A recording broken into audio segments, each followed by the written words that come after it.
Pemirsa Hasanah, tahukah Anda bagaimana orang-orang mukmin ketika digiring menuju surga? Bagaimana urutannya? Dan seperti apa kondisi mereka ketika digiring menuju surga? Para ahli tafsir Al-Quran menjelaskan cara orang-orang mukmin memasuki surga dengan cara berkelompok. Sebagaimana firman Allah Subhanahu wa Ta'ala, dan orang-orang yang bertakwa kepada Tuhan mereka dengan menauhidkannya dan mengamalkan perintahnya akan digiring ke surga dengan berkelompok-kelompok. Hingga ketika mereka tiba di depannya, Nabi meminta kepada Allah agar pintu-pintu surga dibuka. Maka ia pun dibuka.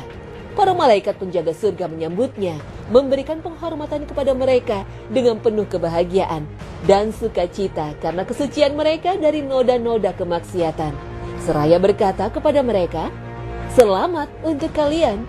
Kalian selamat dari segala cacat. Kehidupan kalian adalah baik. Masuklah kalian ke dalam surga dan kalian kelak kekal di dalamnya." Quran Surah Az-Zumar ayat 73.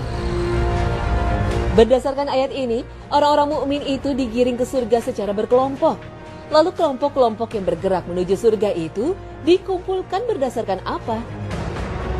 Kondisi rombongan ini secara lebih jelas digambarkan oleh Ibnu Katsir dalam kitab tafsirnya. Mereka digiring menuju surga secara bergelombang, jamaah demi jamaah atau rombongan demi rombongan. Setiap rombongan sesuai dengan derajat amal solehnya. Kelompok ahli ibadah yang selalu mendekatkan diri kepada Allah, kemudian kelompok kaum abrar, kemudian orang-orang yang mengiringinya, lalu rombongan berikutnya yang mengiringinya. Semua kelompok bersama dengan orang yang memiliki derajat setara dengannya. Para nabi bersama para nabi, ahli siddiqin bersama dengan sesama mereka, para ulama bersama dengan yang segolongan dengan mereka. Semua kelompok bersama dengan kelompoknya. Setiap kelompok satu sama lain berada dalam satu derajat. Keadaan rombongan-rombongan yang digiring menuju surga ini digambarkan Nabi Shallallahu Alaihi Wasallam dalam sabdanya, "Barang siapa menafkahi istri-istrinya dengan hartanya yang diperoleh di jalan Allah Ta'ala, maka kelak dia akan dipanggil dari beberapa pintu surga. Ketahuilah bahwa surga memiliki beberapa pintu. Barang siapa termasuk dari kalangan ahli sholat, maka dia akan diundang dari pintu sholat. Barang siapa ahli sedekah, ia akan diundang dari pintu sedekah. Barang siapa ahli jihad, ia akan diundang dari pintu jihad. Barang siapa ahli puasa, maka dia akan diundang dari pintu Ar-Rayyan." Sahabat Abu Bakar radhiyallahu anhu bertanya, "Wahai Rasulullah, apakah tiap-tiap orang kelak akan dipanggil sesuai amal keahliannya?" "Apakah panggilan itu pasti ya Rasulullah?" Rasulullah SAW menjawab, "Benar, aku berharap bahwa kamu adalah satu di antara mereka." Hadis riwayat Bukhari. Lebih jelas, Imam Muslim meriwayatkan hadis Nabi SAW bahwa kelak ketika kaum beriman sudah berada di depan pintu surga, mereka merasa tidak pantas untuk mengetuk pintu surga tersebut. Sampai kemudian datanglah Rasulullah SAW mengetuk pintunya.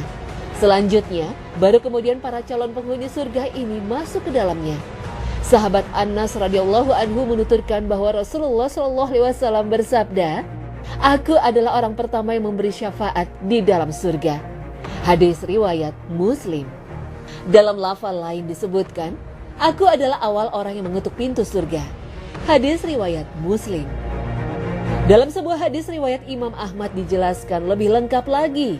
Rasulullah SAW bersabda, "Aku kelak akan mendatangi pintu surga di hari kiamat, kemudian aku mengetuknya. Lalu bertanyalah penjaga surga itu, 'Siapa Anda?' Aku menjawab, 'Muhammad.' Lalu penjaga itu berkata, 'Demi Tuhan, aku diperintahkan untuk tidak membuka pintu surga kepada seorang pun sebelum Tuhan membukanya." Hadis riwayat Ahmad dan Muslim. Berdasarkan riwayat hadis ini, maka dapat dipahami bahwa ketika rombongan-rombongan kaum yang bertakwa yang digiring menuju surga itu telah sampai di depan pintu surga, mereka tidak bisa masuk sebelum Rasulullah SAW memasukinya terlebih dahulu. Setelah pintu dibuka oleh Rasulullah SAW, para malaikat penjaga surga lalu mengucap salam penghormatan kepada rombongan ini.